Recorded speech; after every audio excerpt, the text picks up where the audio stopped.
Paano po nangyari?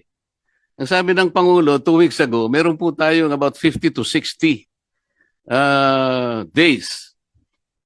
2 weeks lang po nangyari.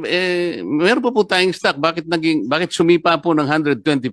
Yun po yung tinatanong ko. Nag-react po lahat ang ating mga sektor, agriculture, transport, lahat na po.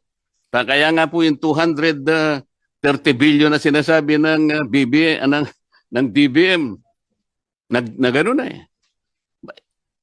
Ang tinatanong ko lang po, bakit po tayo napunta sa 120% kagad?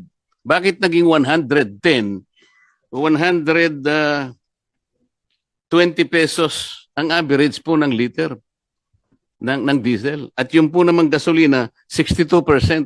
Bakit hindi po natin tinanong man lang, bakit po nagkaganon? Akala ko po ba, tinitingnan natin. Ano po ba yung explanation dito?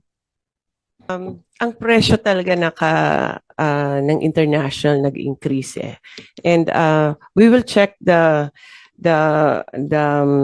vessels na mini-mention ni Senator Marcoleta. But based on sa mga information na nakuha namin sa mga nag-o-offer sa PNOC and also from our oil companies, may malaking increase talaga both on diesel and gasoline at 101%. Tama ba to? Ang increase niya for the past 3 weeks, 101% and 182% for diesel.